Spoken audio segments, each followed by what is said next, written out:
I remember once when I was at a wedding after party, right? And it was like a few friends around the table and we're all talking and everything. Now, what had happened was one of the girls had dated one of the guys before. Now, the guy was married, right? So the other people around the table were obviously friends. Well, I didn't know them that well. I went with a friend.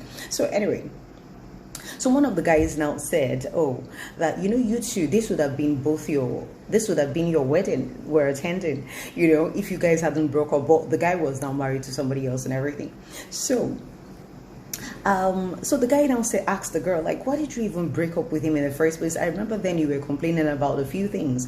Yeah, and the girl said, oh yeah, it was just some behaviors he had. I mean, it was a joke. It wasn't anything serious. So the girl said, oh yeah, it was some behaviors he had and everything. I wasn't very okay with it.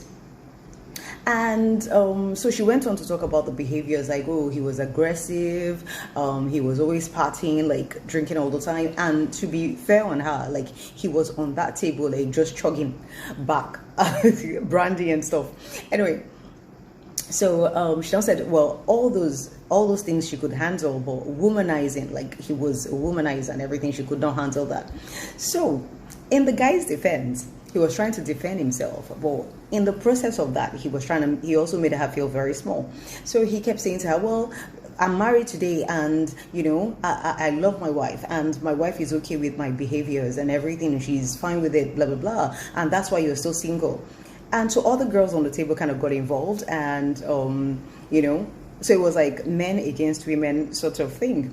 And, all the men were just saying, oh yeah, well, that's why you're still single. If you cannot tolerate all those things, that's why you're still single. You'll be single for long. And to be honest, the girl really felt small. And because she wasn't my friend, I couldn't say anything. Like, I was just like, mind your business. I really, really wanted to say to her that, don't worry about it. You're actually the good woman. Do you understand? And whoever he's married to, I'm glad he's really proud of his wife and everything. But in my opinion, that's like his karma. No offense, And I'll tell you why in a minute. First of all, a woman that is okay with you being with other women does not love you. Call me old school. Call me shrewd. Call me whatever. That's my belief, and I'm sticking to it. Seriously, a woman that is okay with you being with other women, she doesn't really love you. She wants to be married. She wants to stay married. So she has accepted the situation. Do you understand? But if she's fine with you being with other women, then really and truly, in my opinion, she doesn't really love you. That's the first thing. That's why I said she's probably his karma.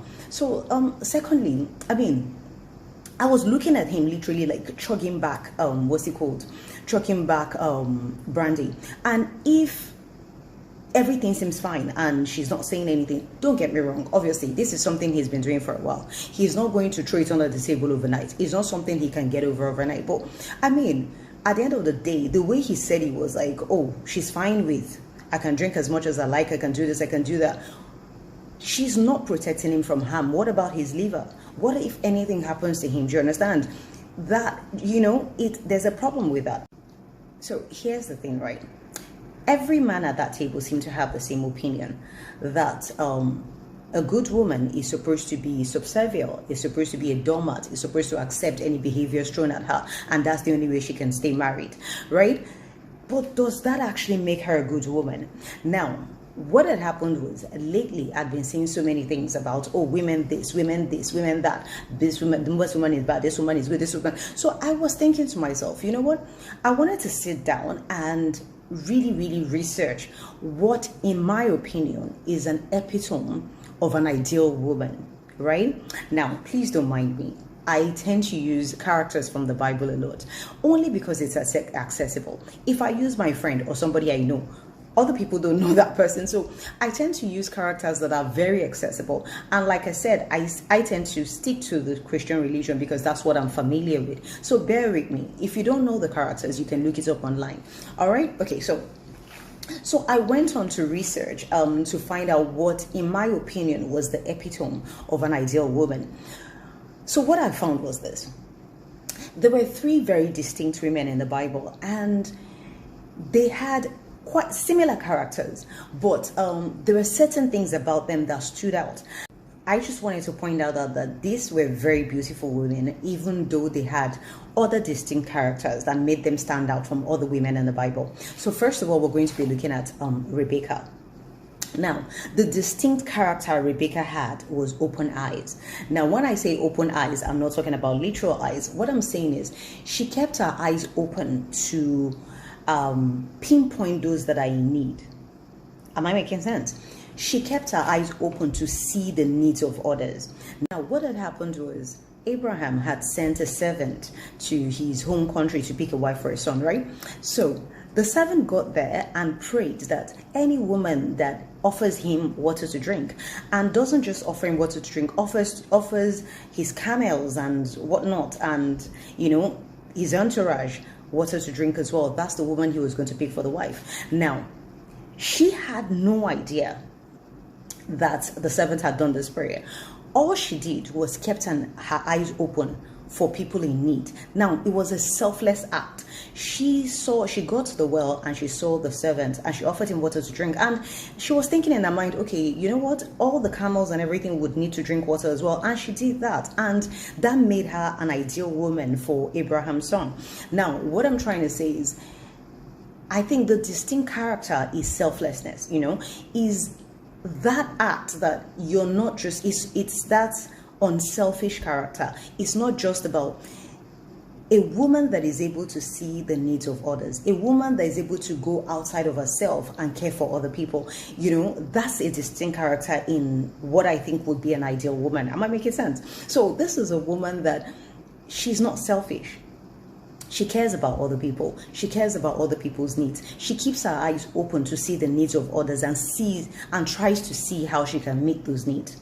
So the next woman is Esther, and her distinct character is listening ears, as opposed to Rebecca, which was open eyes. And I'll explain this even further. Okay. Esther was a woman that listened, and her listening ears actually made her one of the most important figures in the Bible.